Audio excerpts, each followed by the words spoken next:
الحمدللہ وکفی والصلاة والسلام علی عباده الذین اصطفی خصوصا علی افضلہم وخاتم النبیین محمد الامین وعلی آلہ وصحبہ اجمعین اما بعد فقد قال اللہ تبارک وتعالی کما ورد فی سورة الشمس اعوذ باللہ من الشیطان الرجیم بسم اللہ الرحمن الرحیم والشمس وضحاها والقمر اذا تلاها والنهار اذا جلاها والليل اذا يغشاها والسماء وما بناها والارض وما طحاها ونفس وما سواها فألهمها فجورها وتقواها قد افلح من زکاها وقد خاب من دساها صدق اللہ العظیم رب اشرح لی صدری ویسر لی امری واحلل عقدۃ من لسانی یفقہوا قولی اللہم ربنا الہمنا رشدنا واعذنا من شرور انفسنا اللہم ارنا الحق حقا وارزقنا اتباعہ وارنا الباطل باطلا وارزقنا اجتنابہ اللہم وفقنا لما تحب وترضى اللہم زک انفسنا فإنک خیر من زکاها اللہم ربنا آنس وحشتنا فی قبورنا وارحمنا بالقرآن العظیم اللہم اجعلہ لنا اماما ونورا وہدا ورحمہ اللہم ذکرنا منہ ما نسینا وعلمنا منہ ما جہلنا وارزقنا تلاوتہ آناء اللیل وآناء النہار واجعلہ لنا حجتا یا رب العالمین آمین۔ کل میں نے اشارہ کر دیا تھا کہ قرآن حکیم میں سورۃ البلد کے بعد چار جو سورتیں ہیں ان کو ایک مشترک عنوان ان کے لیے میں نے تجویز کیا ہے چہار سورہ نور و ظلمت۔ ان چار سورتوں کے شروع میں قسمیں ہیں، چنانچہ پہلی صورت میں قسموں کا حصہ بہت بڑا ہے، جیسے ہم نے پہلے دیکھا تھا سورہ تکویر میں اذا الشمس کورت سے چل کر 13 آیتیں چلی تھیں، اور اس کے بعد ایک آیت آئی تھی جس پر کہ ان سب چیزوں کو جا کر پھر مرکوز کیا گیا علمت نفس ما احضرت، لیکن سورہ انفطار میں صرف 4 آیتوں کے بعد وہ مضمون آیا اور زیادہ کھل گیا۔ وہی ترتیب یہاں ہے۔ اس میں یہ دیکھیے کہ 8 آیتیں آئیں گی کہ جس میں قسمیں ہیں، اور 2 آیتوں میں پھر جواب القسم ہے، کس بات پر قسم کھائی گئی ہے، اور وہ بڑا مرکزی مضمون ہے، بنیادی مضمون ہے۔ اگلی صورت میں سورۃ اللیل میں قسموں والا حصہ کم ہو جائے گا اور وہ بنیادی مرکزی مضمون مزید کھلے گا۔ پھر اس میں سے جو ایک پہلو ہے اس مضمون کا وہ پھر اپنے نقطۂ عروج کو پہنچے گا سورۃ الضحیٰ میں۔ اس طرح تدریجاً یہ مضمون آگے بڑھ کر مکمل ہو رہا ہے۔ والشمس وضحاها، قسم ہے سورج کی اور اس کی دھوپ کی۔ والقمر اذا تلاها، اور قسم ہے چاند کی جبکہ وہ اس کے پیچھے آتا ہے۔ تلاہا، تلا یتلو، پیچھے آنا، فالو کرنا۔ قرآن مجید کی تلاوت کا لفظ بھی اسی لیے، پڑھنے کے لیے تلاوت کیا ہے کہ آپ اس کے ٹیکسٹ کو فالو کر رہے ہوتے ہیں۔ بسا اوقات انگلی بھی ساتھ چلتی ہوتی ہے، جو زیادہ ماہر نہیں ہوتے ان کو دیکھا ہوگا کہ وہ کہیں ایسا نہ ہو کہ اس سطر کو چھوڑ کے اس پہ آ جائے، انگلی ساتھ چلاتے ہیں۔ اور اسی سے پھر یہ کہ اس کا اس قدر معنی پیدا ہو گئے کہ قرآن مجید پڑھنے کا جو حقیقی مقصد ہے اسے فالو کرنا ہے، اس پر عمل کرنا ہے، اس کا اتباع کرنا ہے۔ اس اعتبار سے بہترین لفظ جو ہے وہ اختیار کیا گیا، لیکن لغوی معنی اس کے کیا، کسی کے پیچھے آنا۔ تو قسم ہے سورج کی اور اس کے دھوپ چڑھنے کی، اور قسم ہے چاند کی جبکہ اس کے پیچھے آتا ہے۔ والنہار اذا جلاہا، اور قسم ہے دن کی جبکہ وہ اس کو روشن کر دیتا ہے۔ اگرچہ شکل تو یہ ہے کہ سورج سے دن روشن ہوتا ہے، لیکن یہاں اس میں بہت لطیف نکتہ پیدا کیا ہے کہ دن ہوتا ہے تو ہمیں سورج نظر آتا ہے، تو گویا کہ دن نے سورج کو نمایاں کیا ہے، اس لیے کہ آگے اس کا ہم بدن آ رہا ہے واللیل اذا یغشاہا، اور قسم ہے رات کی جبکہ وہ اس کو یعنی سورج کو ڈھانپ لیتی ہے۔ سورج کو رات نے ڈھانپ لیا، دن نے گویا کہ اس کو نمایاں کر دیا۔ والسماء وما بناہا، اب دیکھیے جوڑے جوڑے آ رہے ہیں یہ، سورج اور چاند، دن اور رات، والسماء وما بناہا، اور قسم ہے آسمان کی اور جو اسے بنایا، تعبیر کیا، والارض وما طحاها، اور قسم ہے زمین کی جب کہ اس کو پھیلا دیا، بچھا دیا، بچھونا بنا دیا، ونفس وما سواها، اور قسم ہے نفس انسانی کی اور جو اس کو بنایا اور درست کیا، اس کو نیک سکھ سے درست کیا، اس کا تسویہ کیا، اس کو سنوارا۔ فَأَلْهَمَهَا فُجُورَهَا وَتَقْوَاهَا، یہاں تک کہ اس کے اندر نیکی اور بدی کا علم الہامی طور پر رکھ دیا، الہام کر دیا اسے، اس کا فجور بھی اور اس کا تقوی بھی۔ اب یہاں قسم کھائی گئی قد افلح من زکاہا وقد خاب من دساہا، جس نے بھی اپنے نفس کو پاک کر لیا وہ کامیاب ہو گیا، اور جس نے اسے مٹی میں دفن کر دیا وہ ناکام ہو گیا۔ اصل مضمون یہ ہے مرکزی دو آیات کہ انسان کے پاس کوئی ایک امانت ہے، اس کا ایک نفس ہے جو اللہ نے اسے دیا ہے۔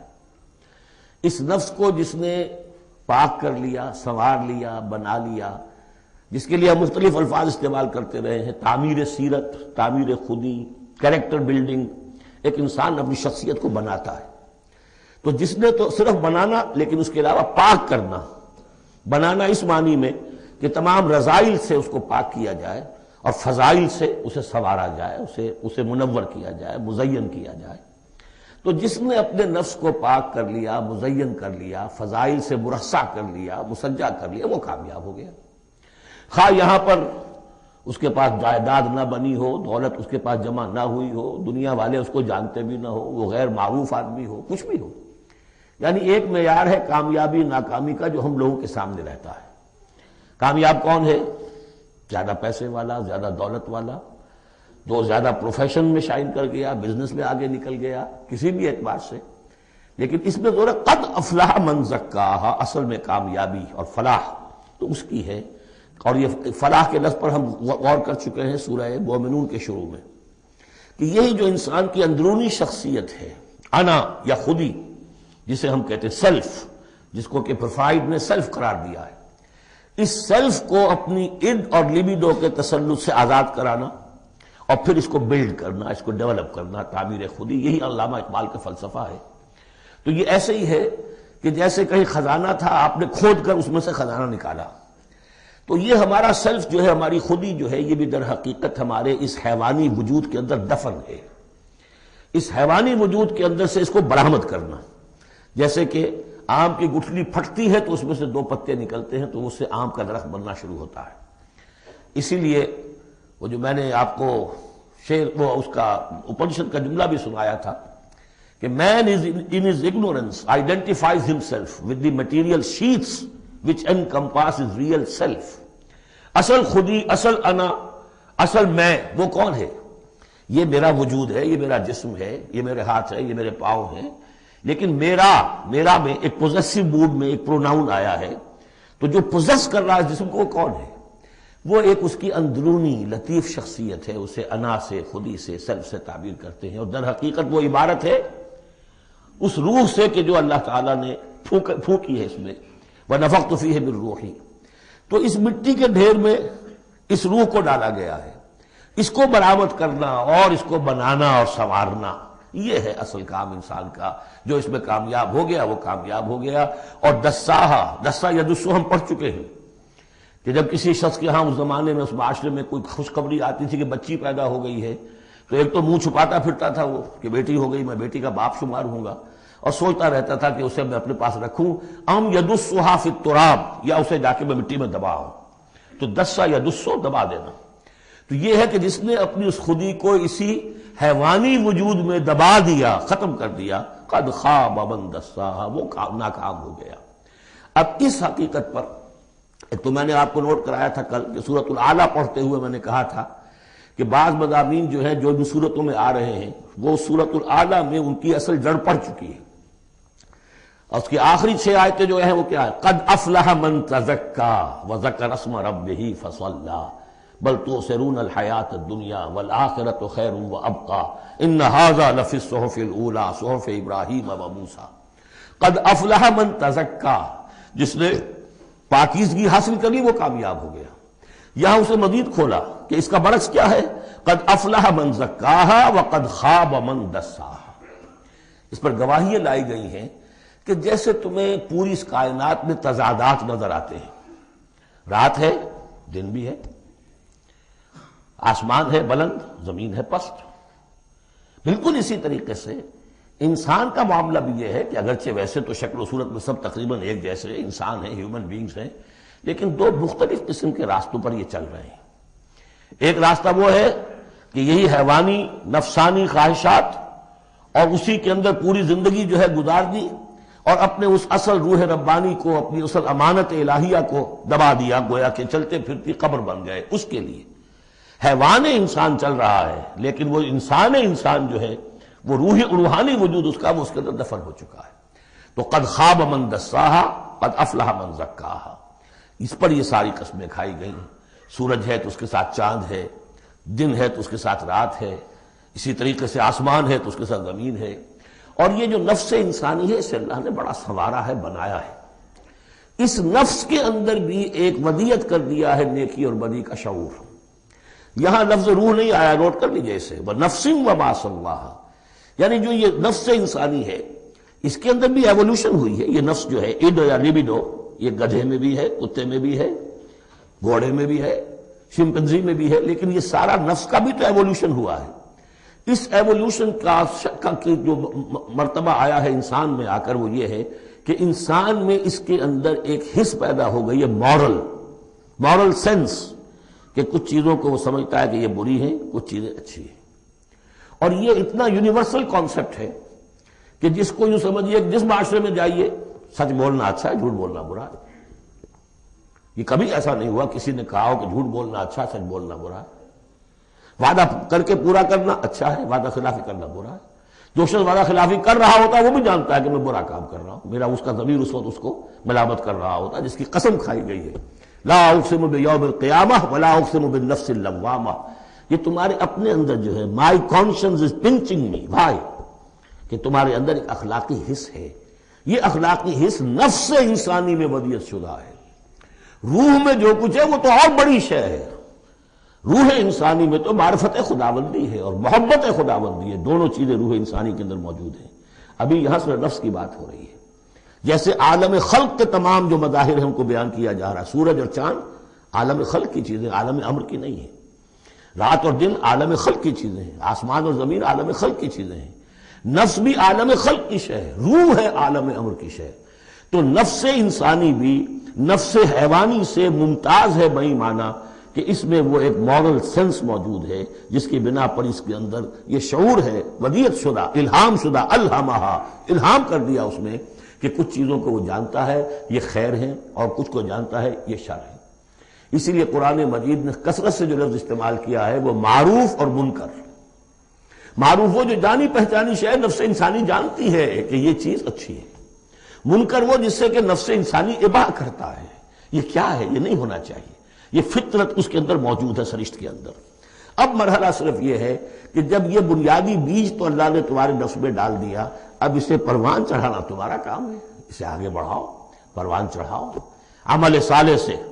الیہ یصعد الکلم الطیب والعمل الصالح یرفعہ، اچھا کلام ہو، اچھی بات ہو، اس کے اندر اوپر اٹھنے کی، اللہ کی طرف بڑھنے کی صلاحیت تو ہے، لیکن عمل صالح اس کے ساتھ ہوگا تو وہ اوپر اٹھے گا۔ تو یہ جو بھی پوٹینشل ہے انسانی فطرت کا، تو قد افلح جس نے وہ محنت کی، مشقت کی، اس نے اپنی اس اصل انسانی شخصیت کو برآمد کیا، اس مٹی کے ڈھیر میں سے بنایا، اسے ایک بڑا درخت بنا دیا، تناور درخت بنا دیا جس میں وہ پھل لگے ہیں جو ہم سورہ تغابن میں پڑھ رہے ہیں، وہ کامیاب ہو گیا۔ اور جس نے اس کو دبائے رکھا وہ مٹی ہی کی زندگی میں، اور جو جسمانی وجود ہے اسی کے تقاضوں کو پورا کرنے میں لگا رہا، وہ غائب ہو گیا، ناصب۔ اب اس کے بعد یہ کہ یہ معاملہ جس طرح انڈیویجولز کا ہوتا ہے ایسے ہی کسی معاشرے کا بھی ہوتا ہے۔ معاشرے میں بھی کچھ لوگ ہوتے ہیں کہ جو خیر کی طرف بلانے والے، کچھ ہوتے ہیں کہ جو بدی کی طرف بلانے والے، جس طریقے سے فرد کے اندر موجود ہے اسی طریقے سے پھر اس کے اندر بھی اگر ایک قوم کا اجتماعی ضمیر جو ہے وہ زندہ رہے اور امر بالمعروف نہی عن المنکر کا فریضہ وہاں سر انجام دیا جاتا رہے تو معاشرے کی خیر ہوگی۔ اور اگر اخلاقی حس بحیثیت مجموعی اس درجے کمزور ہو جائے کہ قوم کا اجتماعی ضمیر مردہ ہو جائے اور پھر اسے حسی نہ رہے، وائے ناکامی متائے کارواں جاتا رہا، کارواں کے دل سے احساس زیاں جاتا رہا، وہ احساس ہی نہ رہے اجتماعی سطح پر کہ یہ بدی ہے اور یہ برا کام ہے، یہ منکر ہے، تو پھر وہ تباہ ہوتی ہے۔ اس کی ایک مثال دی ہے، کذبت ثمود بطغواہا، قوم ثمود نے بھی جھٹلایا تھا اپنی سرکشی کے باوجود۔ اذ انبعث اشقاہا، جب ان کا جو سب سے شقی انسان تھا وہ کھڑا ہوا اور اس نے پھر اونٹنی کو جو اللہ تعالیٰ نے بطور معجزہ دی تھی اس کو اس نے ہلاک کر دیا۔ قال لهم رسول اللہ ناقۃ اللہ وسقیاہا، ان سے کہہ دیا تھا اللہ کے رسول نے کہ دیکھو یہ اللہ کی اونٹنی ہے اور اس کا پانی پینے کی جو باری کا دن ہے اس میں کوئی گڑبڑ پیدا نہ کرنا۔ فکذبوہ فعقروہا، انہوں نے اسے جھٹلا دیا اور اس کی کونچیں کاٹ ڈالی۔ فدمدم علیہم ربہم بذنبہم، تو الٹ پڑا اللہ تعالیٰ کی طرف سے ان پر عذاب ان کے گناہ کی پاداش میں، فسواہا، اللہ نے سب کو برابر کر دیا۔ ولا یخاف عقباہا، اور اللہ تعالیٰ کو اس کا کوئی ڈر نہیں کہ اس کا کیا نتیجہ نکلے گا، اس کی مخلوق تھی اس نے ختم کر دیا اور مخلوق کو وہ لے آئے گا۔ تو انفرادی اور پھر اجتماعی، ان دونوں چیزوں کو اس صورت کے اندر جمع کر دیا گیا۔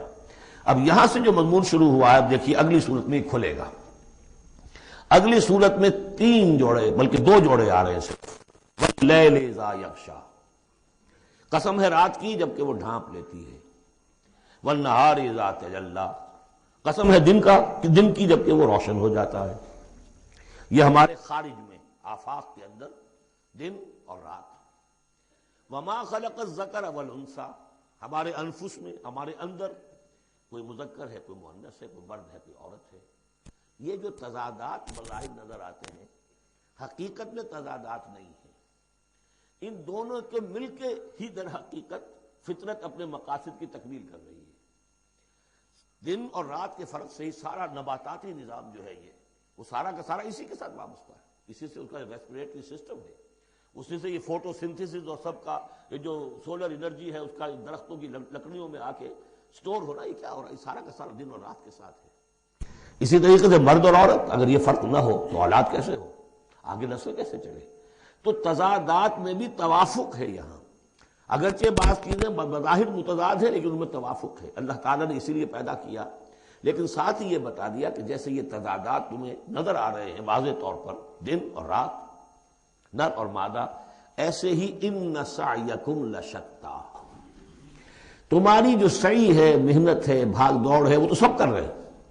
وہ تو کل ہم پڑھ چکے سورہ بلد میں، لقد خلقنا الانسان فی کبد، ہم نے تمام انسانوں کو مشقت میں پیدا کیا۔ مشقت انسان کا مقدر ہے، محنت کرنی ہے، جد و جہد کرنی ہے، معاشی جد و جہد ہے، اور بھی جو ہے پھر اولاد کا پالنا ہے۔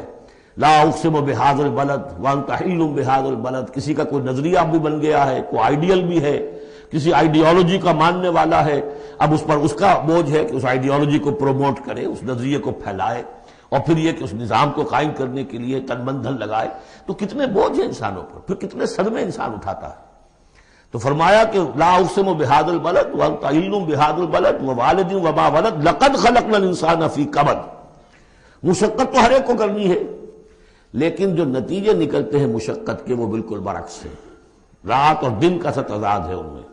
ان سعیکم لشتی، کوئی شخص اس محنت کے نتیجے میں اپنے آپ کو جنت کا مستحق بنا لیتا ہے، کوئی شخص اسی محنت کے نتیجے میں اپنے آپ کو دوزخ کا مستحق بنا لیتا ہے، راستے جدا ہو جاتے ہیں۔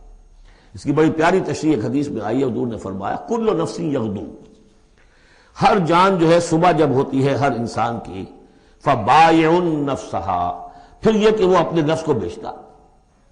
اب کوئی دفتر جا رہا ہے اپنی صلاحیت بیچ رہا ہے، کوئی بیچارہ وہ چونکہ اور کچھ نہیں سیکھ سکا تھا، اینٹیں ڈھو رہا ہے، تعمیر کا جہاں ہو رہی ہے، کوئی کسی چلا رہا ہے، کوئی ہل چلا رہا ہے، کسی کی مشقت، کوئی اپنی جسمانی جو قوت ہے وہ بیچ رہا ہے، کوئی اپنی ذہنی صلاحیت، اپنی ایکسپرٹیز، ڈاکٹر ہے اس نے بڑی مشکل سے فن حاصل کیا ہے، وہ بیٹھ کے فیس لے رہا ہے، لیکن بیچ رہا ہے اپنے آپ کو، اپنا وقت بیچ رہا ہے۔ تو کل نفس یغدو فبائع نفسہ فموتقھا وموبقھا، دن بھر کی محنت کر کے شخص ایک وہ شخص ہے جس نے حلال کو پیش نظر رکھا، حرام سے بچا، جھوٹ نہیں بولا، کسی کو دھوکہ نہیں دیا، کسی کے ساتھ جو ہے بے ایمانی نہیں کی، وہ شام کو آئے گا تو مشقت تو اس نے بھی کی ہے لیکن یہ لے کر آئے گا اللہ کی رحمت۔ دوسرا شخص مشقت اس نے بھی کی ہے، کہیں کم تول دیا تھا، کہیں کم ماپ دیا تھا، کہیں جھوٹ بول دیا تھا، کہیں کسی کی حق تلفی کی تھی، کہیں کسی کی عزت نفس پر حملہ کر دیا تھا، وہ مشقت بھی کر کے آئے گا اور شام کو جہنم کی گٹھڑی لے کر آئے گا اپنے کندھے پر. یا وہ نفس کو جہنم سے آزاد کرا کے آیا شام کو، اور یا وہ شام کو جہنم کے عذاب کی ایک گٹھڑی لے آیا ہے. تو کل نفس یغدو فبائع نفسہ فموتقھا وموبقھا. اب وہ بات ہے، اب یہ اس اعتبار سے سمجھ لیجئے کہ میرے نزدیک قرآن مجید کی اہم ترین یہ صورت ہے. ایک راستہ ہے، اس کے 3 اوصاف بیان کیے ہیں. اگر یہ 3 اوصاف ہوں گے تو خیر کے راستے پر آدمی بڑھتا چلا جائے گا، اور اگر اس کے برعکس 3 صلاحیتیں ہوں گی تو انسان گرتا چلا جائے گا، شر کی طرف جو ہے وہ اس کا قدم آگے سے آگے بڑھتا چلا جائے گا. پہلے 3 اوصاف کون سے ہیں؟ واللیل اذا یغشی والنہار اذا تجلی وما خلق الذکر والانثی ان سعیکم لشتی فاما من اعطی واتقی وصدق بالحسنی. جس شخص میں عطا ہے، جود ہے، سخاوت ہے، کسی کو بھوکا دیکھے تو اگر 1 روٹی ہے تو اس کو بھی بانٹ کر کھا سکے، کسی کو تکلیف میں دیکھے تو اگر اس کے پاس کوئی ہے ایسی چیز جس سے کہ اس کی تکلیف و رفع کر سکتا ہو تو دریغ نہ کرے. یہ عطا ہے، جود، عطا، سخاوت. فاما من اعطا، پہلی شرط یہ ہے، کیونکہ ہم سورہ بلد میں بھی دیکھا ہے کہ وہ جو گھاٹی ہے جس سے گزرنا مشکل ہے، فلقتحم العقبہ، وہ کون سی گھاٹی تھی؟ فک رقبۃ او اطعام فی یوم ذی مسغبۃ یتیما ذا مقربۃ او مسکینا ذا متربہ ثم کان من الذین آمنوا وتواصوا بالصبر وتواصوا بالمرحمہ. اس گھاٹی کو عبور کر کے اگر اہل ایمان میں شامل ہوگا تو ابو بکر صدیق بنے گا، عمر فاروق بنے گا، عثمان غنی بنے گا، اور اس گھاٹی کو عبور کیے بغیر کسی وجہ سے اسلام لے آیا عبداللہ ابن ابی بن جائے گا. اگرچہ اس نے بھی کلمہ پڑھا ہے، اس نے بھی کہا ہے اشہد ان لا الہ الا اللہ واشہد ان محمد رسول اللہ، اور وہی کلمہ پڑھا ہے ابو بکر نے اور عمر نے اور عثمان نے اور علی رضی اللہ تعالیٰ عنہ. لیکن فرق کیا ہے؟ یہ زمین کچھ اور تھی جس میں بیج پڑا ہے، وہ زمین کچھ اور تھی جس میں بیج پڑا ہے، وہ زمین میں ہل چل چکا تھا. تو فرمایا کہ پہلی شے کیا ہے، اور یہ آیت ہم پڑھ چکے ہیں 4 پارے کی پہلی آیت، لن تنالوا البر حتى تنفقوا مما تحبون. تم نیکی کے مقام تک رسائی حاصل نہیں کر سکتے جب تک کہ خرچ نہ کر سکو اللہ کے لیے اور اللہ کی مخلوق کے لیے، اور وہ چیز کہ جو تمہیں پسند ہو. یہ نہیں کہ جو اذکار رفتہ ہو گئی، بیکار ہو گئی، پرانی ہو گئی، دل سے اتر گئی، وہ دے دیا اور پھر سمجھا کہ ہم نے حاتم طائی کی قبر کو لات مار دی ہے. یہ نہیں. مما تحبون، نیکی کی گرد کو نہیں پہنچ سکتے. لن تنالوا البر حتى تنفقوا مما تحبون. تو پہلی شرط ہے اعطاء. دوسرا ہے واتقا.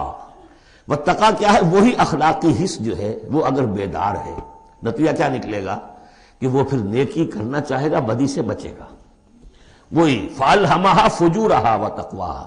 اگر یہ حس مر نہیں گئی ہے، یہ دفن نہیں ہو گئی ہے، اس کے اوپر حوث جو ہے اس کا غلبہ نہیں ہو گیا ہے، کوئی اور غلط جو ہے انسان کا رجحان اس نے اسے دبا کر نہیں رکھ دیا ہے، تو تقا اس کے اندر ہوگا.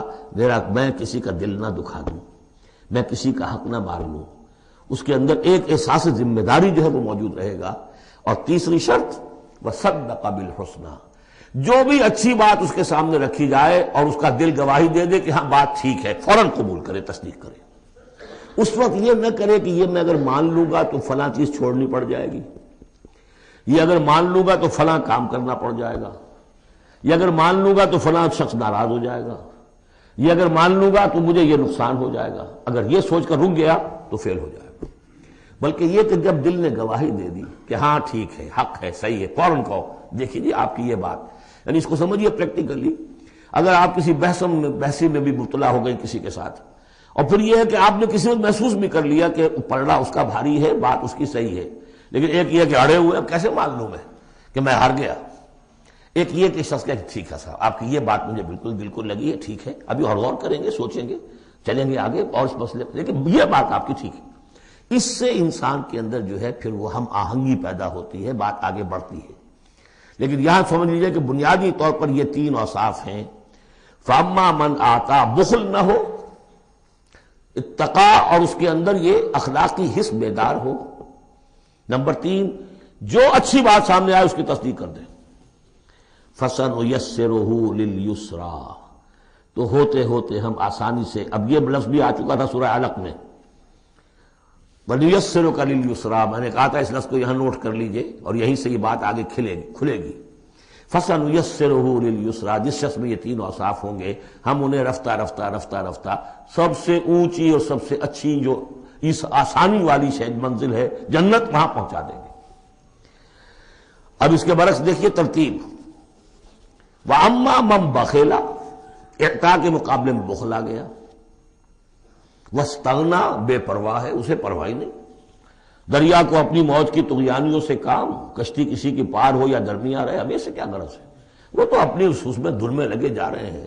کسی کا دل مسل دیا، کسی کے جذبات کے اوپر جو ہے ٹھیس پہنچا دی، کسی کو کچھ کر دیا، کسی کا مال ہڑپ کر لیا، کسی کو اور کسی طرح سے اس کی عزت کے اوپر جو ہے کوئی حملہ کر دیا، چلے جا رہے.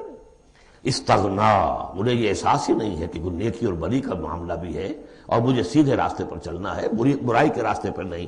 وَكَذَّبَ بِالْحُسْنَىٰ، اچھی بات پیش کی جائے جھٹلا دے.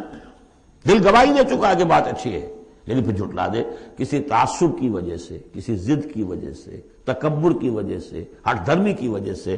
فَسَنُيَسِّرُهُ لِلْعُسْرَىٰ، تو ایسے شخص کو ہم آہستہ آہستہ تدریجاً سب سے بڑی مشکل یعنی جہنم میں پہنچا دیں گے. تو یہ گویا کہ اب دو راستے، ان سعیکم لشتیٰ، تمہاری جد و جہد جو ہے زندگانی کی، ان کے یہ دو رخ ہے.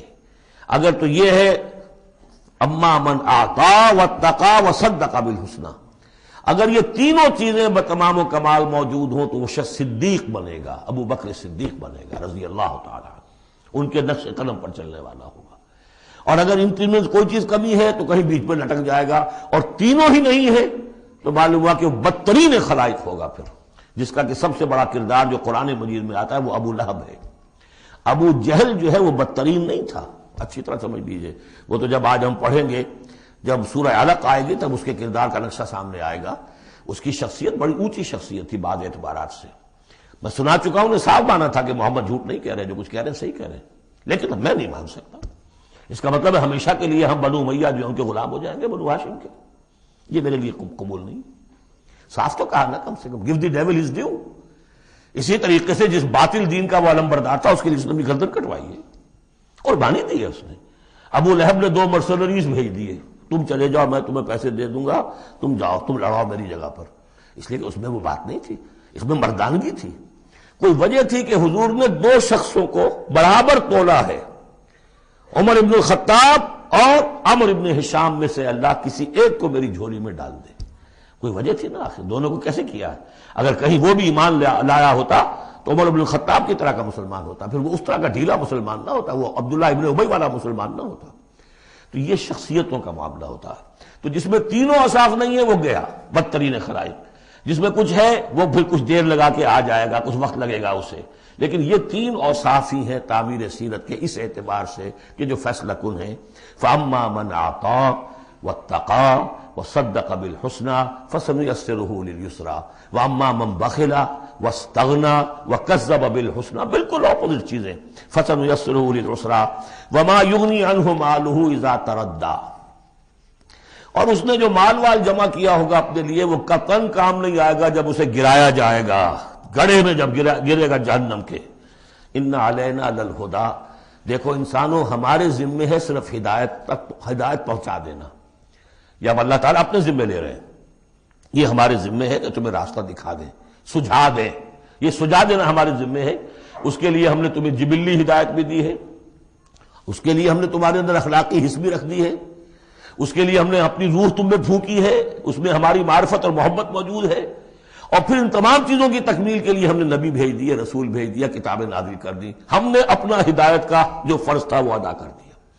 ان علینا للہدیٰ وَإِنَّ لَنَا لَلْآخِرَةَ وَالْأُولَىٰ، پھر ہمارے ہی لیے ہے اختیار آخرت کا بھی اور اولا کا بھی، دنیا کا بھی. پھر فیصلہ ہم کریں گے کہ کون اب اس قابل ہو گیا ہے کہ دنیا کو ان کے بوجھ سے پاک کر دیا جائے، زمین کو ان کے بوجھ سے آزاد کر دیا جائے، پوری قوموں کو ملیا بیٹ کر دیا جائے. فیصلہ کرتے ہیں. وہ پڑھ چکے پچھلی صورت میں، فَدَمْدَمَ عَلَيْهِمْ رَبُّهُمْ بِذَنبِهِمْ فَسَوَّاهَا. ایسے ہے کہ جیسے کسی باغ میں سے کوڑا کرکٹ جمع کیا جائے اور پھر اسے آگ دکھا دی جائے، اس لیے کہ اس باغ کے لیے بدنما داغ ہے. اب تو یہ کہ وہ انسان جو ہے کہ جو پھر اس حد تک ہدایت کے واضح ہو جانے کے بعد کہ نبی آ گیا، کتاب آ گئی، اور اس نے ماڈل پیش کر دیا اپنی زندگی کے اندر، پھر بھی نہیں مانا، تو پھر یہ جو بھی فیصلہ ہے وہ ہم کرتے ہیں۔ فَأَنذَرْتُكُمْ نَارًا تَلَظَّىٰ، دیکھو میں نے تمہیں خبردار کر دیا اس آگ سے جو بھڑک رہی ہے اور وہ منتظر ہے۔ لا یصلاھا، ہم دیکھ چکے ہیں کئی جگہ آیا ہے کہ وہ تو دھاڑ رہی ہے بھوکے شیر کی طرح، اسے تو چاہیے اپنی خوراک۔ لا یصلاھا الا الاشقی، نہیں پڑے گا اس میں مگر وہی جو بہت ہی بدبخت ہے۔ کیوں؟ کم بدبخت تو اگر ہوتا معاملہ تو اور ہوتا، یہ محمد کے آنے کے بعد بھی صلی اللہ علیہ وسلم جس کی حقیقت نظر نہیں آئی تو اس سے بڑا بدبخت تو کوئی ہے ہی نہیں۔ اس لیے کہ اگر کچھ اندھیرا ہو کچھ روشنی ہو آدمی ٹھوکر کھا جائے، چلیے بھائی کچھ اندھیرا بھی تھا، جھٹپٹا تھا، پوری روشنی نہیں تھی، نصف النہار پر سورج چمک رہا ہو اور آپ ٹھوکر کھائیں تو پھر قصور کس کا ہے؟ تو آپ کا ہے۔ اس اعتبار سے اب بعثت محمدی کے بعد صلی اللہ علیہ وسلم جس شخص نے اپنے آپ کو محروم رکھا وہ اشقا ہے۔ لا یصلاھا الا الاشقی الذی کذب وتولی، جس نے جھٹلایا ہے اور منہ پھیر لیا ہے۔ وَسَيُجَنَّبُهَا الْأَتْقَى، اور ہم بچا دیں گے یا بچا دیا جائے گا اس سے جو بہت ہی متقی ہے۔ اس آیت کے بارے میں تقریباً کنسنسس ہے کہ یہاں مراد حضرت ابوبکر ہے رضی اللہ تعالی عنہ۔ اتقا، وہ تینوں صفات بتمام و کمال جس میں تھے وہ ابوبکر تھے۔ یہی وجہ ہے کہ تصدیق بالحسنہ میں ایک لحظہ نہیں لگا۔ حضور فرماتے ہیں کہ میں نے جس کے سامنے بھی اپنی نبوت کی دعوت رکھی اس نے ضرور کچھ نہ کچھ توقف کیا، سوچا، سوائے ابوبکر کے کہ ایک لحظے کا توقف نہیں کیا۔ اور ان کی شخصیت کے اندر وہی چیزیں موجود تھیں، غریبوں کے اوپر شفقت تھی، نیکی کی، اور بنیادی طور پر وہ موحد تھے، انہوں نے کبھی بت پرستی اختیار نہیں کی زندگی میں، تو وہ صلاحیت جو ہے تقویٰ بھی تھا، اعطاء بھی تھا، خرچ کرنے کی صلاحیت تھی۔ انہوں نے خرید کر جو ہے غلام جتنے تھے جو مسلمان ہو گئے تھے، غلام اور کنیزیں، اور جن کے اوپر سخت جو ہے پرسیکیوشن ہو رہی تھی، ٹارچر ہو رہا تھا ان کے آقاؤں کی طرف سے، منہ مانگے دام دے کر ان کے آقاؤں کو نے خریدا ہے اور آزاد کیا ہے۔ فَأَمَّا مَنْ أَعْطَىٰ وَاتَّقَىٰ وَصَدَّقَ بِالْحُسْنَىٰ، یہ تینوں اوصاف بتمام و کمال ابو بکر میں، ابو بکر صدیق اور صدیق اکبر رضی اللہ تعالی عنہ۔ خواتین میں الصدیقۃ الکبریٰ حضرت خدیجہ الکبریٰ رضی اللہ تعالی عنہ۔ وَسَيُجَنَّبُهَا الْأَتْقَى الَّذِي يُؤْتِي مَالَهُ يَتَزَكَّىٰ، جو اپنا مال دیتا ہے اپنے نفس کو پاک کرنے کے لیے۔ وہ مال کیوں دے رہا ہے؟ کیوں خرچ کر رہا ہے؟ کیوں بلال کو اس نے خریدا ہے؟ باپ نے کہا ابو قحافہ نے، وہ تو ایمان نہیں لائے تھے اس وقت تک، وہ تو فتح مکہ کے بعد ایمان لائے، وہ کافر رہے پورے عرصے کے دوران، مشرک رہے۔ تو باپ نے یہ کہا کہ ابو بکر تمہیں اگر کوئی خریدنا ہی تھا غلام اور کسی کو آزاد کرنا تھا تو کوئی دیکھتے اچھا غلام دیکھتے، کوئی طاقتور سے دیکھتے جو تمہارے کام بھی کبھی آتا۔ انہیں کیا پتا تھا کہ ابو بکر تو کسی اور چیز کا طلبگار ہے، اسے کچھ اور چاہیے، اسے کوئی یعنی جو شخص کسی غلام کو آزاد کر دیتا تھا وہ اس کا مولا رہتا تھا، پھر بھی وہ ایک درجے میں اس کے تابع ہوتا تھا، اس کی بات سنتا تھا، اس کا حمایتی ہوتا تھا۔ اخلاقی طور پہ بھی سمجھ میں آ رہا ہے کہ ایک شخص نے اپنی رقم خرچ کی ہے اور آپ کو خرید کے آزاد کر دیا ہے تو اب آپ بے دام جو ہے غلام تو ہو گئے نا اس کے، اس لیکن یہ کہ وہ غلامی نہیں ہے، مولا کہلاتے تھے وہ، جیسے کہ حضرت زید ابن حارثہ بھی مولا تھے حضور کے، اور اسی طریقے سے اور بھی بہت سے ہیں جن کے بارے میں آتا ہے کہ انہوں نے جو حدیث روایت کی ہے، ثوبان رضی اللہ تعالیٰ وہ بھی مولا تھے حضور کے، مولا اس معنی میں۔ تو فرمایا کہ تم نے یہ کیا کیا، کس کو تم نے خریدا اور اتنی بڑی رقم دے دی؟ جو مانگا امیہ ابن خلف نے وہ بھی حیران رہ گیا، ٹھیک ہے دو، اس لیے کہ انہیں تو ابو بکر کو چھڑانا ہے اس پرسیکیوشن سے۔ الذی یؤتی مالہ یتزکیٰ وما لأحد عندہ من نعمت تجزیٰ، اور ایسا نہیں ہے کہ کسی اور کا اس پر کوئی احسان ہو جس کا وہ بدلہ چکا رہا ہو، نہیں، الا ابتغاء وجہ ربہ الاعلیٰ، صرف اپنے بلند و بالا پروردگار کی رضا جوئی کے لیے وہ خرچ کر رہا ہے۔ وَلَسَوْفَ يَرْضَىٰ، اور وہ ان قریب راضی ہو جائے گا۔ یہ ان قریب راضی ہو جائے گا کون؟ اللہ بھی راضی ہو جائے گا اور ابو بکر بھی راضی ہو جائیں گے، رضی اللہ عنہ ورضوا عنہ، جیسے ہم خطبے میں بھی کہتے ہیں رضی اللہ تعالی عنہ وارضاہ، اللہ تعالیٰ بھی راضی ہو جائے ان سے اور اللہ ان کو راضی بھی کر دے، ان کو بھی اتنا اجر و ثواب دے۔ وَلَسَوْفَ يَرْضَىٰ، اور میرے نزدیک یہاں مراد حضرت ابو بکر ہے، اس کا میں ثبوت آپ کو اگلی صورت میں دوں گا۔ اب دیکھیے پہلی صورت میں آیا تھا قد افلح من زکاہا وقد خاب من دساہا، 8 آیتیں تھیں، وہ تھیں قسموں پر مشتمل، لیکن اصل مضمون کیا تھا؟ نفس انسانی میں نیکی اور بدی کا شعور ودیت کر دیا ہم نے۔ اب جس نے اس کو بنا لیا، سنوار لیا، وہ کامیاب، جس نے اس کو دبا دیا، مٹی میں دفن کر دیا، وہ ناکام۔ اگلی صورت میں آگے راستہ بتا دیا. سنوارنے کا راستہ کیا ہے؟ اعطاء، تقوی، تصدیق بالحسنى. ان عادتوں کو کلٹیویٹ کرو اپنے اندر تو یہ راستہ جو ہے تمہارا جائے گا صدیقیت کی طرف اور اللہ تعالیٰ کی رضا کی طرف. اس کے برعکس اور صاف بخل، استغناء، پرواہ نہیں، کیا خیر کیا شر کوئی پرواہ نہیں. اپنی خواہشات کو پورا کرنا ہے، اپنی اشتہا جو ہے اس کو شہوت کو پورا کرنا ہے، حرام سے حلال سے اسے کوئی بحث نہیں. اور یہ کہ بات سچی آئی، اچھی آئی اور دل نے گواہی دے دی پھر بھی اس کو رد کر دیا تو وہ دوسری منزل پہ نکل جاؤ گے. اب یہ جو پہلی منزل تھی اس کا نقطہ عروج کون ہے؟ ایک تو ابو بکر آ گئے اس میں، اور ان سے بلندتر رتبہ کس کا ہے؟ محمد الرسول اللہ صلی اللہ علیہ وسلم، معراج انسانیت. اب جو دو صورتیں آ رہی ہیں ان کا سارا تعلق کلیتاً محمد الرسول اللہ کے ساتھ ہے. یہ سیرت النبی کے اعتبار سے بھی بہت اہم ہیں دو صورتیں.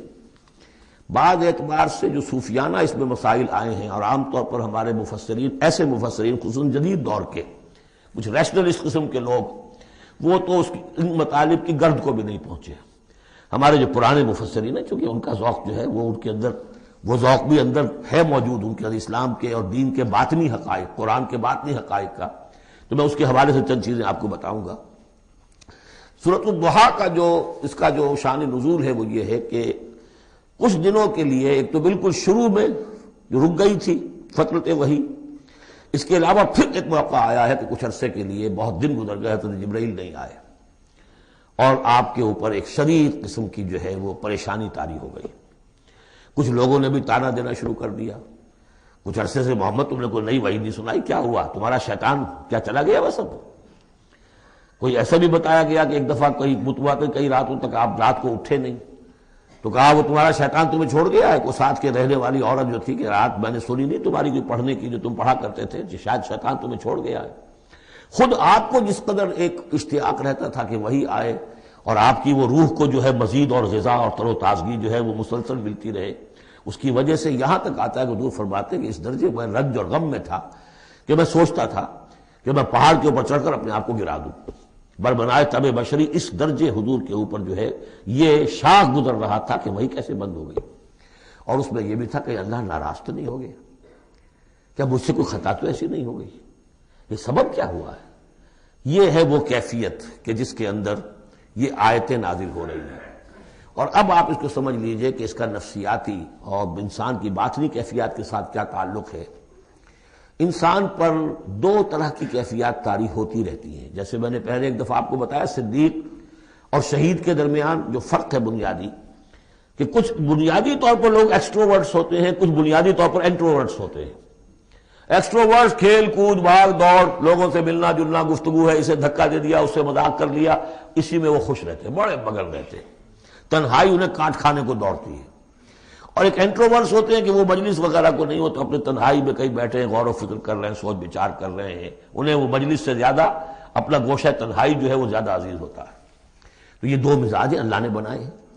اسی طرح ہر انسان کے اوپر آلٹرنیٹلی کچھ کیفیات آتی ہیں جس کو ہم کہتے ہیں میرا موڈ آف ہے. ایک طرح کا قبض سا ہو جاتا ہے طبیعت میں بندش سی ہوتی ہے. کسی وقت اسی شخص کے اندر پھر انشراح سا ہو جاتا ہے، پھر ہنسنے بولنے کو جی چاہتا ہے، گفتگو کرنے کو جی چاہتا ہے.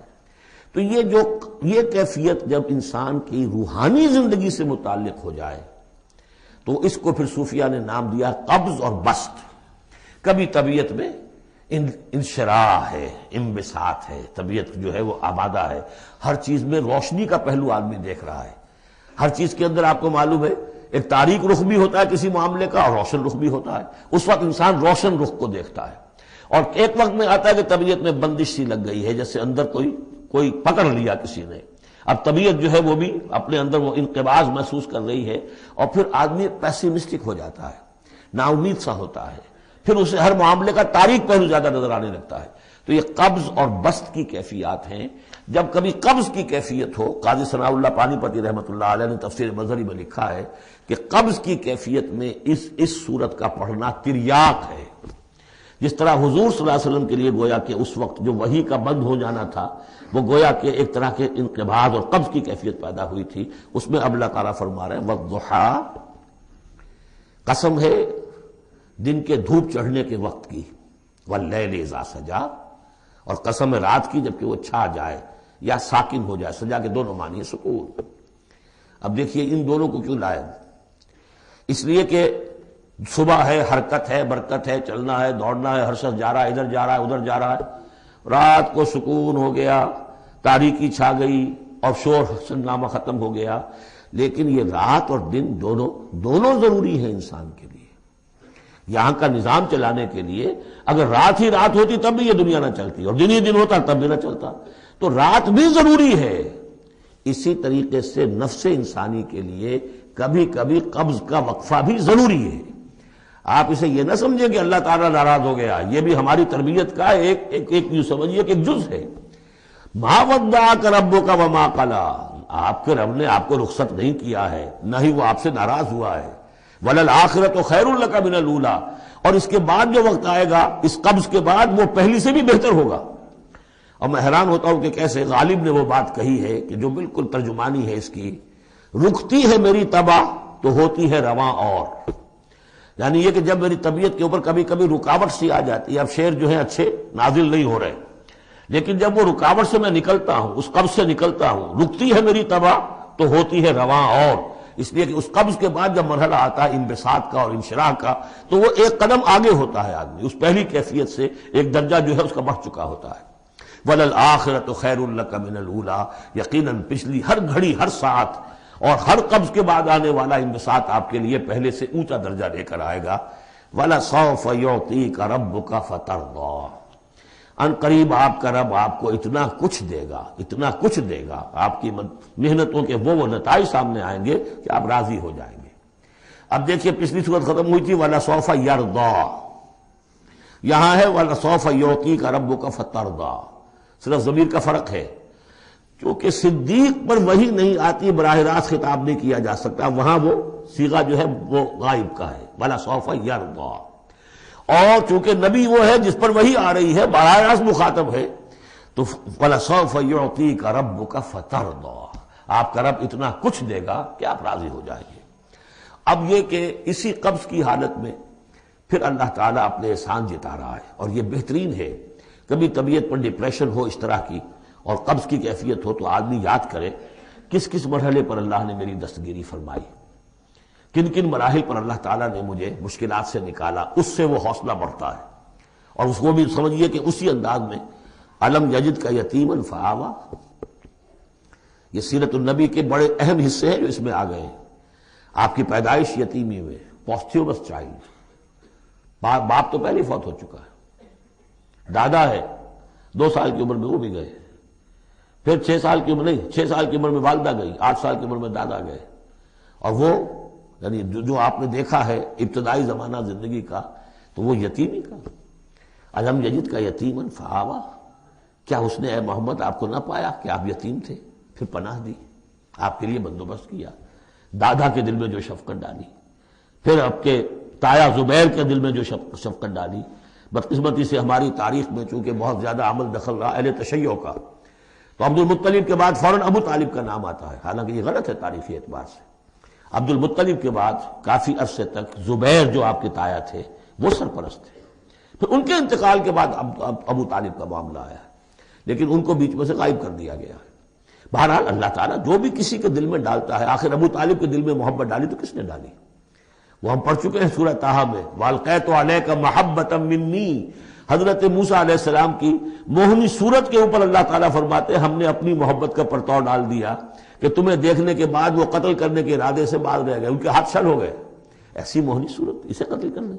وَأَلْقَيْتُ عَلَيْكَ مَحَبَّةً مِّنِّي وَلِتُصْنَعَ عَلَىٰ عَيْنِي، یہ ہوا ہے. تو فرمایا الم یجد کا یتیما فآویٰ ووجدک ضالا فہدیٰ.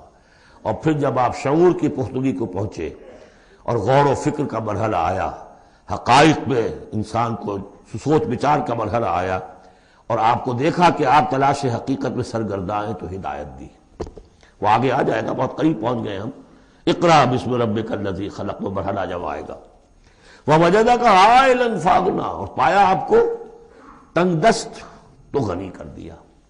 کس طرح سے راستہ پیدا کیا ہے. خدیجہ الکبریٰ رضی اللہ تعالی عنہا نے جو بھی ان کے آپ کے محاسن دیکھے کتنی گرویدہ ہوئی ہیں. بڑے بڑے سردار قریش کے جو ہے ان سے نکاح کے خواہش مند تھے، انہوں نے خود جو ہے اپنی لونی کے ذریعے سے پیغام دیا ہے حضور کو. تو یہ ساری چیزیں جو ہے ان کی ساری دولت جو ہے وہ پوری کی پوری انہوں نے لا کر حضور کے قدموں میں ڈال دی ہے. وَوَجَدَكَ عَائِلًا فَأَغْنَىٰ فَأَمَّا الْيَتِيمَ فَلَا تَقْهَرْ. تو اے نبی تقاضے ان تینوں چیزوں کے کیا ہیں؟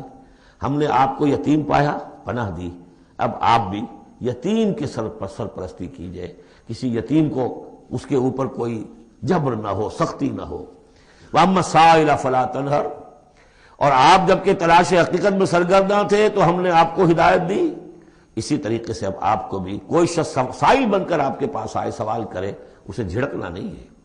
اسے جو بھی سائل دونوں طرح کے ہوتے، سوال کرنے والا کوئی علمی سوال اور سوال کرنے والا کوئی مالی مدد کے لیے.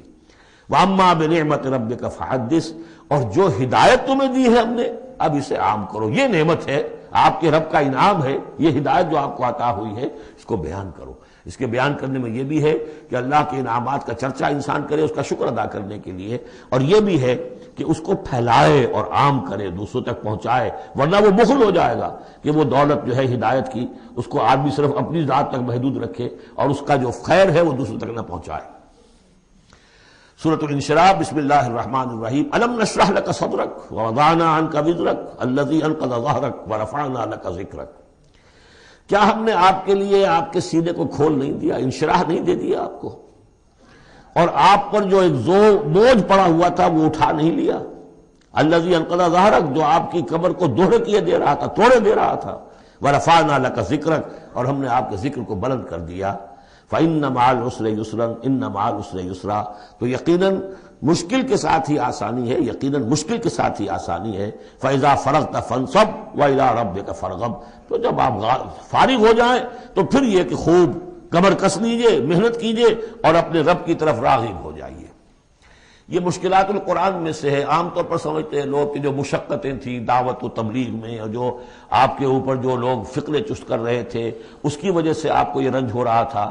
تو یہاں اصل میں یہ بات نہیں ہے، وہ بھی ہے اپنی جگہ پر. حقیقت میں بات کون سی ہے؟ اور کیونکہ یہ بھی معلوم ہے کہ یہ بالکل ابتدائی زمانے کی صورتیں ہیں، لہذا اس دور میں تو ابھی اس طریقے کا جو ہے کوئی بہت زیادہ پرسیکیوشن بھی نہیں تھی، بہت زیادہ مخالفت بھی نہیں تھی. اس سے کہیں زیادہ بڑے مراحل سے آپ کو گزرنا پڑا ہے. 3 سال کی جو بھی قید بنی ہاشم، شیب بنی ہاشم کی قید ہے، وہ بعد کی بات ہے. جو یوم طائف آ رہا ہے وہ اس کے بہت بعد کی بات ہے. یوم اور بہت بعد میں آ رہا ہے. یہ اصل میں کیا ہے؟ جس شخص کو اللہ تعالیٰ نبوت دیتا ہے اس کی سب سے زیادہ جو خواہش ہوتی ہے وہ اللہ کے ساتھ لو لگا کر بیٹھا رہے.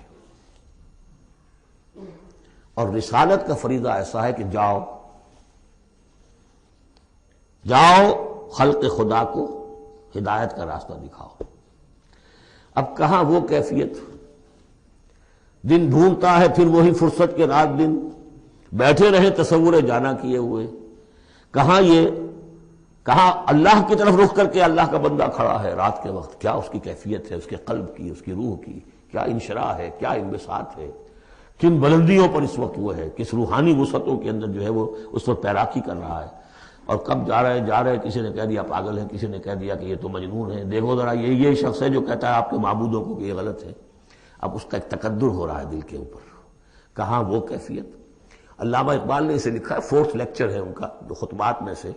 شیخ عبد القدوس گنگوہی رحمۃ اللہ علیہ کا قول دیا ہے. وہ کہیں کسی کیفیت میں بیٹھے ہوئے تھے اسی طرح مراقبے میں، اچانک اقامت کی آواز آ گئی. اب جماعت کھڑی ہو رہی ہے تو وہ آرہا کھڑا ہونا ہے، تو نماز میں تو جانا ہے. تو کہا کیا؟ جھنجلا کر کہا، حضوری سے نکال کر دربانی میں کھڑا کر دیا. اس وقت جس مراقبے کی کیفیت میں میں تھا وہ تو حضوری کی کیفیت مجھے حاصل تھی.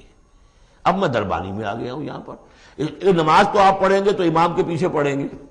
اس نے کہا اللہ اکبر تو کرنا ہی ہے رکوع، چاہے ابھی آپ کے دل چاہ رہا ہے اور قرآن پڑھا جائے تو کیسے ہوگا؟ تو اس کا حکم ماننا آپ نے.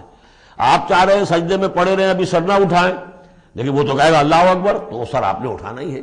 تو وہ ایک اور نظام ہے، وہ نظام با جماعت ہے. اس سے ایک جماعت کی تشکیل جو ہے وہ مطلوب ہے، اور ایک ہے انسان کا اپنا روحانی طرف ہو، اس کے کچھ اور تقاضے ہوتے ہیں. تو جیسے حضرت موسیٰ سے کہا گیا، ہر دفعہ آپ نے دیکھا اذهب الى فرعون انه طغى، اور وہ اگر وہیں پر رہتے ڈیرا لگا دیتے، ہر وقت گفتگو ہو رہی ہے، مخاطبہ مکالمہ مل رہا ہے، تو جو لذت اس میں تھی، اس کے اندر جو ہے وہ جو مشقت ہے وہ یہ تھی رفتہ رفتہ پھر آپ کا مزاج اس کا خوگر ہوا ہے. اور پھر یہ کہ جب اللہ تعالیٰ نے اس میں بہت سے لوگوں کو بھی شامل کر دیا، پھر وہ جو تسکین پیدا ہوئی کہ ایک شخص وہ ہوتا ہے جو اکیلا. اس کو مولانا روم نے بڑی خوبصورتی سے وضاحت سے، اگرچہ وقت کا مجھے احساس ہو رہا ہے کہ وہ تو گھنٹہ پورا ہو رہا ہے اور ہم نے تو ابھی یہ 4 صورتیں ختم نہیں کی، کہ یہ بارش کا ایک بتایا ہے مثال کہ بارش میں ایک مرحلہ ہوتا ہے کہ سمندر سے بخارات اوپر جا رہے ہیں، نہایت صاف شفاف، اس میں تو کوئی قدورت نہیں ہوتی، وہ تو ڈسٹلڈ واٹر جا رہا ہے. وہ اوپر گیا، پھر وہ گیا، اس نے بارش کی شکل اختیار کی. جب بارش کو بن کر وہ گرا ہے تو اس نے اب فضا کو بھی دھو دیا، تو فضا کی قدورت اپنے اندر لی نا. فضا کو صاف کر کے وہ آیا نیچے، زمین کا بھی گند صاف کرتا ہے، صاف کر کے اور وہ گند لے کے دریا میں شامل ہوا، اور پھر گیا اور سمندر میں جا کر گند اس نے وہاں چھوڑا، پھر وہ پاک ہو کر صاف ہو کر بڑی ہی یعنی لطیف شکل میں پھر یہ ہو رہی ہے. یہ ہے ایک سیر الی اللہ، اللہ کی طرف بڑھا جا رہا ہے. رات کو اللہ کا بندہ کھڑا ہے اور اللہ سے مناجات ہو رہی ہے. یہ وہ ہے بخارات کا اوپر اٹھنا، نہایت پاکیزہ لطیف کیفیت.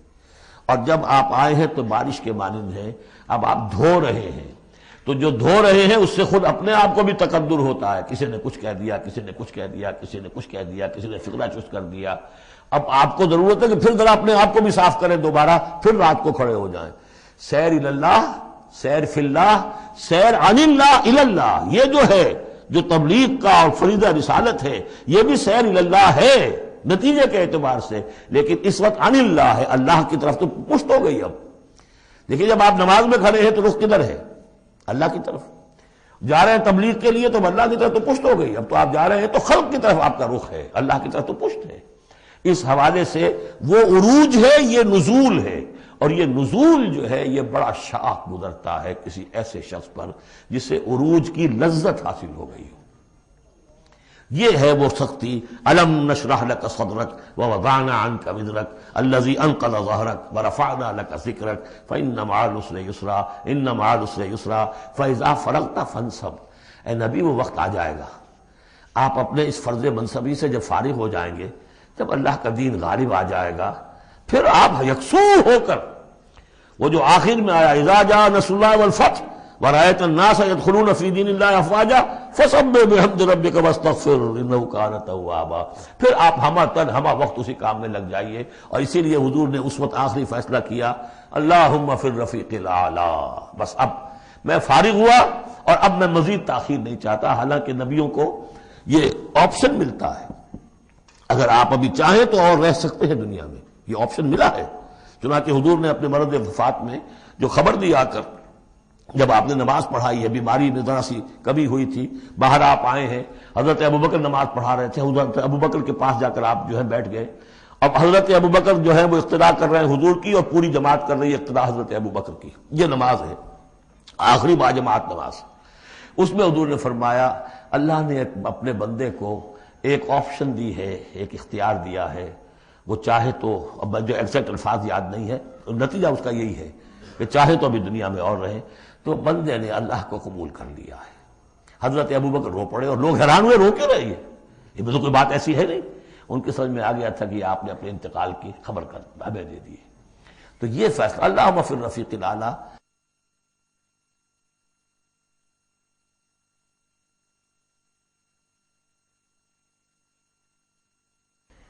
یہ جو شاخ گزر رہا تھا نا، یہ جو دنیا کے اندر معاملہ دعوت و تبلیغ، یہ اس روحانی جو ربط ہوتا ہے اللہ کے ساتھ، اس کے اعتبار سے اس میں رکھنا پڑتا ہے. کہاں وہ کیفیت، کہاں یہ کیفیت.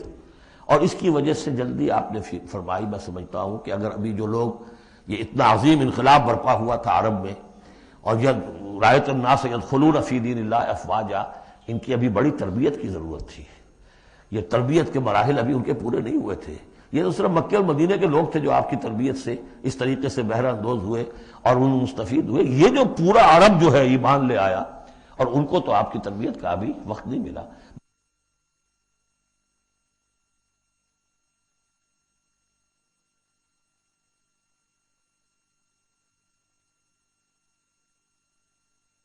بہرحال جب یہ کام ہو چکے گا اے محمد، تو بس پھر آپ ہمہ تن ہمہ وقت اللہ کی طرف متوجہ ہو جائیے. سورۃ التین بسم اللہ الرحمن الرحیم، یہ سورت بھی نفسیاتی فلسفیاتی اعتبار سے بہت اونچی ہے، اور وہ کیا ہے سمجھ لیجئے۔ جب کبھی اللہ کا بندہ کوئی جس کی اخلاقی حس بیدار ہو، بات وہیں سے چل رہی ہے، اخلاقی حس، الہمہا فجورہا و تقواہا، وہ اگر کسی بگڑے ہوئے معاشرے میں بیٹھ کے دیکھتا ہے کہ ہر جگہ پر خود غرضی ہے، ظلم ہے، ہر جگہ پر ہم دیکھ رہے ہیں جھوٹ ہے، دھوکہ ہے، فریب ہے، زیادہ بیان کرنے کی ضرورت ہی نہیں، خود ہمارا جو معاشرہ ہے اس کی بہت بڑی مثال موجود ہے، شاید بڑی ہی نمائندہ جو مثال ہے دنیا کے اندر اس چیز کی، اس پہ کوئی غور کر رہا ہے تو غور کر کے بالآخر بسا اوقات انسان اس درجے پر پہنچتا ہے کہ انسان ہے ہی بہت حقیر اور بہت گندی مخلوق، اس میں خیر ہے ہی نہیں، خیر کا کوئی پہلو نہیں۔ اور یہ میں آپ سے عرض کر دوں، آج کے سارے جو ماہرین نفسیات ہیں ان سب کا حاصل یہی ہے کہ انسان میں کوئی اعلیٰ شے ہے ہی نہیں، یا پیٹ ہے، یا اس کی شہوت ہے، یا حب تفوق ہے، یا اینیمل انسٹنکٹس ہے، کسی خیر کا مجھے کسی بھی جو بھی ہو آپ کا سائیکالوجسٹ کو بتا دیجئے کہ وہ کسی خیر کا بھی آپ کے اندر کوئی سراغ لگا کر بتا سکے۔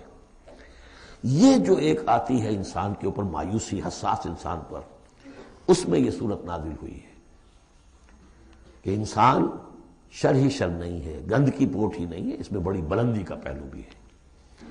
والتین والزیتون، گواہ ہے انجیر اور گواہ ہے زیتون، وطور سینین، اور گواہ ہے وہ پہاڑ طور سینا، وہذا البلد الامین، اور گواہ ہے یہ شہر امین، امن والا شہر۔ لقد خلقنا الانسان فی احسن تقویم، ہم نے تو انسان کو بہت بلند حساب پر، بہت عمدہ تخلیق پر بنایا تھا۔ اب قسموں کا اس کے ساتھ ربط کیا ہے؟ تین، انجیر، یہ اس علاقے میں کثرت سے ہوتی تھی، اور کہتے ہیں کہ اس پہاڑ کا نام بھی جبل تین تھا، جہاں حضرت نوح علیہ السلام نے دعوت و تبلیغ کی 9.5 برس تک، 950 برس تک۔ زیتون اس پہاڑی کا نام ہے، اور وہاں زیتون کے درخت تھے جہاں حضرت مسیح علیہ السلام نے سرمن آف دا ماؤنٹ، مشہور پہاڑی کا آواز، اسی پر آپ کے زیادہ تبلیغی مباحث ہوئے ہیں۔ طور سینین تو واضح ہے، حضرت موسیٰ علیہ السلام کو جہاں ہم کلامی حاصل ہوئی۔ ھذا البلد الامین، اور یہ امن والا شہر جس میں محمد الرسول اللہ دعوت و تبلیغ کے فریضہ سر انجام دے رہے ہیں۔ ان شخصیتوں کو، اصل میں ان مقامات سے مراد یہ شخصیتیں ہیں۔ اگر کسی کا خیال یہ کہ انسان میں کوئی خیر ہے نہیں تو دیکھیں ہمارے بندے نوح کو، یاد کریں ہمارے بندے عیسیٰ کو، یاد کریں وہ بھی تو انسان تھا، موسیٰ جو رب سے ہم کلام ہوا تھا، اور دیکھ لیں اس بندے محمد کو صلی اللہ علیہ وسلم جو اس بلد امین میں نظر آ رہا ہے۔ کیا تمہیں ثبوت نہیں مل جائے گا کہ انسان میں تو بڑی عظمت رکھی تھی ہم نے؟ یہ دوسری بات ہے، آپ اپنے آپ کو حیوان ہی سمجھ لیں، حیوان بنا لیں۔ فَلَا تَكُونُوا كَالَّذِينَ نَسُوا اللَّهَ فَأَنسَاهُمْ أَنفُسَهُمْ، یہ تو آپ کا کام ہے، آپ نے کیا ہے، یہ گراوٹ تو آپ کو ملی ہے۔ حقیقت میں اللہ تعالیٰ نے بنایا تھا، وہ تو بہت اونچے مقام پر بنایا تھا۔ آدم مسجود ملائک، آدم خلقتہ بیدی، اپنے دونوں ہاتھوں سے بنایا ہے۔ وَلَقَدْ كَرَّمْنَا بَنِي آدَمَ وَحَمَلْنَاهُمْ الْبَرَّ وَالْبَحْرَ، یہ ساری آیات جو اتری قرآن مجید میں، تو انسان سرشت کے اعتبار سے کچھ کمزور ہے، فطرت کے اعتبار سے بہت بلند ہے۔ یہ میں دونوں الفاظ بار بار استعمال کرتا رہا ہوں، اب ان تمام چیزوں کی وضاحت ممکن نہیں ہے۔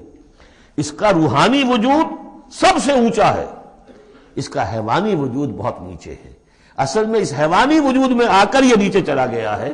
والتین والزیتون وطور سینین وھذا البلد الامین لقد خلقنا الانسان فی احسن تقویم، ہم نے انسان کو بنایا تھا بہترین حساب سے۔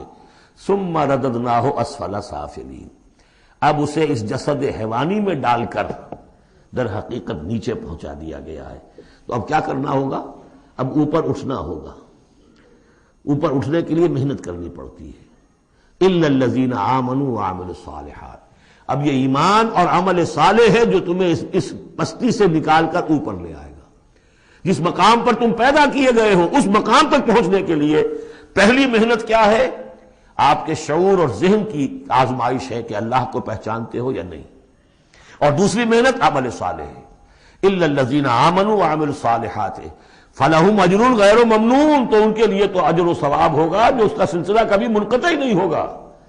فما یکذبک بعد بالدین، اب اس کے ساتھ ہی ایک بات ایسی جوڑ دی کہ اگر تمہیں بھی نظر آ رہا ہے کہ کچھ لوگ بلند ہیں، کچھ پست ہیں، کچھ گھٹیا ہیں، کچھ بڑھیا ہیں، تو سوال یہ کہ اس کا کوئی نتیجہ بھی نکلنا چاہیے کہ نہیں؟ پھر کیا چیز ہے جو تمہیں آمادہ کرتی ہے جزا و سزا کے انکار پر؟